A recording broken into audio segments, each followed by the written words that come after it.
नमस्कार। Ward number 2 में हूँ। लगातार सर्वे कर रहा हूँ, जनता से मिल रहा हूँ और जिस तरीके से यहाँ पे निकल के आ रहा है रुझान, लगातार भारतीय जनता पार्टी मजबूत हो रही है। क्या उद्देश्य, क्या मुद्दा रहेगा इस पर आप लोग का? रूपा देवी जी खड़ी है। जी, पहले तो मैं आप लोगों को बहुत धन्यवाद करना चाहता हूँ कि आप लोग मेरे वार्ड में आकर मेरे वार्ड के समक्ष आप लोगों ने हमारे प्रति एक वो रखा। आप लोगों को मैं बताना चाहता हूँ कि पिछले 5 साल में भारतीय जनता पार्टी की तरफ से हमारे 5 साल के कार्यकाल 5 साल बेमिसाल रहे। औरों के वार्ड के मामले से हमारे वार्ड में उनसे दुगुना पैसा लगा गया और जो उद्देश्य हमने शुरू में रखा था कि 5 साल में हम विकास के कार्य करेंगे, उस कार्य पे हम खड़े उतरे हैं। जो आप लोग इस समय सर्वे किया होगा, आप लोगों ने, आपको पता चल ही गया होगा कि क्या स्थिति है नहीं है। जैसे भारतीय जनता पार्टी की अनेकों योजना चलती है, जिसमें राशन योजना, उज्ज्वला योजना, गैस योजना, आवास योजना, बहुत सारी योजना है, महालक्ष्मी योजना और नंदा योजना। तो क्या सभी योजना जो है घर घर तक आप पहुंचा पाए? बिल्कुल पहुंचाया हमने। चाहे आयुष्मान कार्ड का लाभ हो, चाहे फ्री राशन का हो, या कोरोना काल में जब इतने पूरी दुनिया तहस नहस की कगार पे थी, उसमें टीकाकरण का कार्य हो, इस सब योजना का हमने अपने वार्ड को भरपूर फायदा दिया है और इसका लाभ हमारे वार्ड वालों ने उठाया भी है।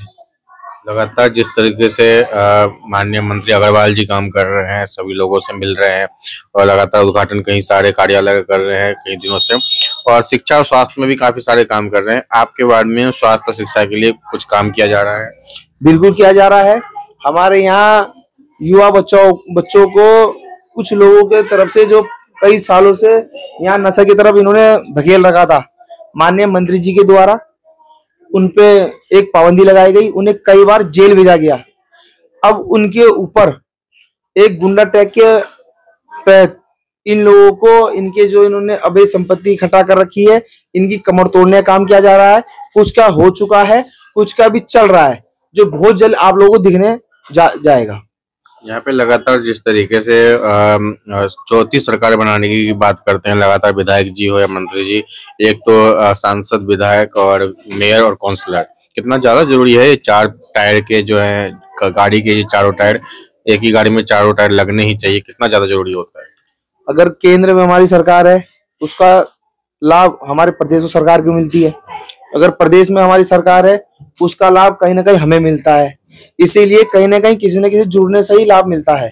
और केंद्र में हमारी सरकार, राज्य में हमारी सरकार, नीचे विधायक हमारे, मेयर हमारे, पार्षद हमारे किसी भी कार्य को बिल्कुल नहीं रोका जाता। कि कोई भी समस्या हो, हम उसको लेके जाते हैं मंत्री के पास, मंत्री जी करते हैं। अभी हाल फिलहाल में मंत्री जी 1800 करोड़ रुपए नगर निगम ऋषिकेश, तपोवन और मुन्नी के को दिया है, जिसमें से हमारे चंद्रभागा को एक आस्था पथ 46 करोड़ रुपए का, और चंदेश्वर नगर नीतिमैनी कॉलोनी से पूरे चंदेश्वर नगर में जो सीवर का कार्य है 37 करोड़ रुपए का, ये उन्होंने मंत्री जी ने दिया है।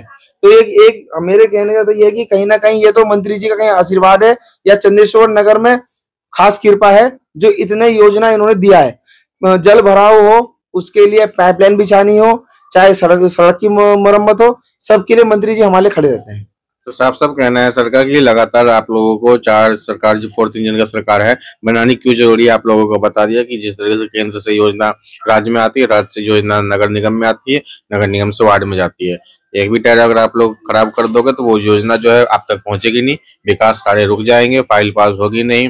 क्योंकि कांग्रेस के वार्ड काउंसलर होगा तो बीजेपी के विधायक क्यों पैसा देगा, बीजेपी का मेयर उसको क्यों ही पैसा देगा, अपनी ही पार्टी के वो लोग क्यों बर्बाद करेंगे। तो इसलिए आप लोगों को एक सही नेता चुनने की जरूरत है और चारों टायर जो है एक ही पार्टी चुनने की जरूरत है। जिला देहरादून से रंजन जायसवाल की रिपोर्ट।